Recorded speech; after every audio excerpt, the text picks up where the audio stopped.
قرآن مجید نے غلامی کے خاتمے کے حوالے سے ایک پورا کا پورا قانون دیا ہے اور تدریج کے ساتھ ایک سوشل ایول تھا اس کو ختم کیا۔ اس طرح کے معاملات میں کوئی ورڈکٹ دے کے دو ٹوک انداز میں ایک دن میں یہ معاملہ ختم نہیں ہو جاتا۔ سوال یہ پوچھا جاتا ہے کہ یہ تو چلے سمجھ میں آتی ہے بات کہ آپ نے رفتہ رفتہ ایک چیز کو ختم کرنا ہے، لیکن قرآن مجید کے اندر ہمیں اس اخلاقی برائی کی کنڈیمنیشن پہ کوئی ایک لفظ بھی نہیں ملتا۔ جس طرح شراب کے بارے میں کہہ دیا گیا ہے کہ بھئی یہ اس کا جو گناہ ہے وہ بہت زیادہ ہے، اور بھی بعض جرائم کے بارے میں آ جاتا ہے، لیکن غلامی جس کے اندر ایک انسان کی ایک طرح سے عصمت کو، جان کو، آبرو کو، اس کی شخصیت ذات کو قید کر لیا گیا ہے، اس کو کنڈیم کہیں نہیں کیا گیا۔ اس کے بارے میں کوئی منفی کلمہ، منفی جملہ قرآن میں کیوں نہیں ملتا ہمیں؟ اس کی وجہ یہ ہے کہ یہ بجائے خود ایک اخلاقی اصول سے پیدا ہوئی تھی۔ ہمارے ہاں لوگ جس غلامی سے واقف ہیں، خاص طور پر جو مغربی قوموں نے روا رکھی، اس کی بنیادیں اخلاقی نہیں تھیں، وہ تو سراسر ظلم تھا۔ آپ مختلف علاقوں میں گئے ہیں، وہاں سے آپ نے آزاد لوگوں کو پکڑا ہے، آپ نے ان کو جہازوں میں بھر لیا ہے، اور جس طرح جانوروں کو پکڑ کے لے آتے ہیں اس طریقے سے آپ پکڑ کے لے آئے ہیں۔ غلامی جو اس سے پہلے پیدا ہوئی وہ یہاں سے پیدا نہیں ہوئی، وہ جارحیت کی سزا سے پیدا ہوئی۔ یعنی جس وقت کسی قوم کے درمیان، کسی قبیلے کے درمیان یا دو قبیلوں کے درمیان جنگ و جدال برپا ہو جاتی ہے، تو ظاہر ہے کہ جنگ و جدال میں دونوں فریق ایک دوسرے پہ الزام رکھ رہے ہوتے ہیں۔ ایک فریق یہ کہتا ہے کہ تم نے زیادتی کی ہے، دوسرا کہتا ہے تم نے زیادتی کی ہے۔ اس میں پھر یہ روایت قائم ہوئی کہ جب ہم جنگ جیت لیں گے تو پھر جارح کو سزا دیں گے۔ سزا دینے کی یہ صورت اختیار کی گئی کہ اس کا مال لوٹ لیا جائے گا مثال کے طور پر، اور اس کے لوگوں کو غلام بنا لیا جائے گا۔ یہاں سے یہ چیز پیدا ہوئی۔ یہ بالکل ایسے ہی ہے جس طریقے سے اس زمانے میں اگر کبھی جنگ ہو تو جنگی قیدی پکڑ لیے جاتے ہیں۔ جنگی قیدی جب آپ پکڑ لیتے ہیں تو وہ قید میں ہوتے ہیں، یعنی ان کی آزادی سلب ہو جاتی ہے، ان کے بہت سے حقوق ختم ہو جاتے ہیں۔ یہی پرانے زمانے میں کیا گیا۔ پھر کیا ہوا؟ پھر یہ ہوا کہ یہ چیز لوگوں کے لیے بالکل ہری مریا ہو گئی، یعنی جو لوگ غلام ہو گئے ظاہر ہے ان کا ایک پس منظر بن گیا، اب وہ لوگوں کے گھروں میں ہیں، ان کو بیچا جا رہا ہے، ان کو خریدا جا رہا ہے، تو یہ روایت بن گئی۔ لیکن اس کے پیچھے خود ایک اخلاقی اصول تھا کہ یہ اس قوم کے لوگ ہیں جس نے جارحیت کا ارتکاب کیا تھا، جارحیت کے ارتکاب پر ان کو سزا دی گئی۔ اس وقت دیکھیے نا، 10 سال کے لیے، 20 سال کے لیے، 40 سال کے لیے لوگ جیلوں میں پڑے ہوئے ہیں، کسی کے ماتھے پر کوئی شکن نہیں آتی، کوئی آدمی نہیں نکلتا اور وہ یہ نہیں کہتا کہ یہ کیا ظلم ہو رہا ہے، کوئی نہیں کہتا کہ بڑی اخلاقی برائی ہے۔ کیا وجہ ہے؟ وجہ یہ ہے کہ پیچھے جرم موجود ہے، اور جرم کے نتیجے میں سزا کا تصور یہ غیر اخلاقی نہیں سمجھا جاتا۔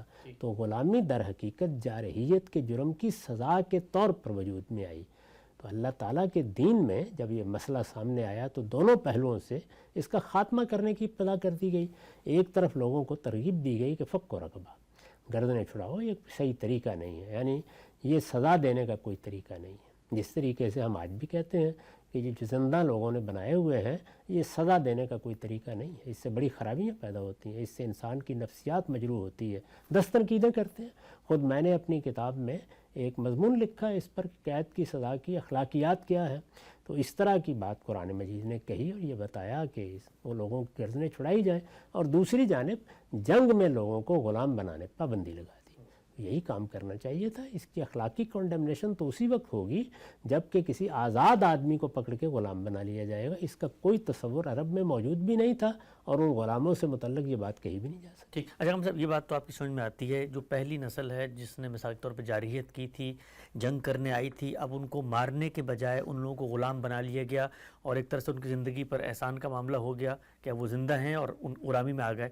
ان کے جو آگے بچے ہیں، غلامی میں تو یہ ہوتا ہے کہ غلام پیدا ہوا تو پوری نسل غلام ہوتی ہے، تو اسلام کو کم سے کم یہ تو کہنا چاہیے تھا کہ ٹھیک ہے یہ پہلے والے تو جاری ہے، لیکن ان کے جو بچے ہیں انہوں نے تو جاریت بھی نہیں کی، لیکن غلام کے بچے تو غلام ہی بنتے تھے۔ اس کے بارے میں بھی قانون سازی کر دی گئی، سورہ نور میں موجود ہے کہ جو لوگ اپنے پاؤں پر کھڑے ہو سکتے ہیں وہ اپنے لیے آزادی خرید سکتے ہیں، لہٰذا وہ جب آزادی خرید لیتے تھے تو اس کے بعد ان پر کوئی پابندی عائد نہیں رہتی تھی، اس لیے کہ لوگ خرید کے لائے ہوئے ہیں۔ جب وہ خرید کے لائے ہوئے ہیں تو انہوں نے رقم دی ہوئی ہے، تو یا تو حکومت وہ رقم ادا کر دے، یا پھر وہ آدمی بھی آگے بڑھے، حکومت بھی یا معاشرہ بھی اس کی کچھ نہ کچھ مدد کرے، اور اس کے نتیجے میں غلامی کی راہ ختم ہو جائے۔ تو یہ تو اصول پر ہی ہوگا، قاعدے کے مطابق ہی ہوگا۔ یہ تو نہیں ہو سکتا کہ آپ بیٹھے بیٹھے ایک حکم جاری کر دیں، لوگوں نے لاکھوں روپے اس پر خرچ کیے ہوئے ہیں اور ان کو آپ کوئی معاوضہ دینے کے لیے انکار کر دیں۔ تو یہ اسلام کا طریقہ نہیں ہے۔ ٹھیک، اچھا صاحب، یہ عام طور پہ جب ہم آج کے دور میں بیٹھ کے ماضی کے اوپر بات کرتے ہیں تو یقیناً ایک بہت ہی گھنونا تصور سامنے آتا ہے کہ بھی انسانوں کو باقاعدہ غلام بنا کے رکھا ہوا ہے گھروں میں اور یہ سب چیزیں، لیکن ہم موجودہ دور کے اندر بھی دیکھتے ہیں کہ غلامی کی کچھ اور شکلیں ہیں، تو پورے ملک غلام، قومیں غلام بن جاتی ہیں، ادارے غلام بن جاتے ہیں، اور اس وقت بھی جو عالمی سامراج ہے اسی کے تحت دنیا جو ہے ایک طرح کی نیم خود مختاری کہیے یا اس کو غلامی کہہ لیجیے، اس میں زندگی گزار رہی ہے. پھر نوکریاں کرتے ہیں لوگ، کارپوریٹ سیکٹر میں جاتے ہیں، وہاں پر ان کا اوقات، ان کی سب چیزیں لے لی جاتی ہیں، اس طرح مزدوری کروائی جاتی ہے. تو ہر سطح پر غلامی کی کوئی نہ کوئی صورت تو ہے، لیکن ہم کہیں نہیں دیکھتے کہ ہمارا دستور، قانون، آئین، قومی میثاق ہر جگہ اس کی کنڈمنیشن کر رہا ہو. دونوں چیزوں کو الگ الگ رکھنا چاہیے. دیکھیے بات یہ کہ انسان کے بنیادی حقوق جب ان کو کوئی شخص پامال کرتا ہے تو وہ اخلاق کی خرابی ہے. اس کو اسی طریقے سے دیکھا بھی جائے گا.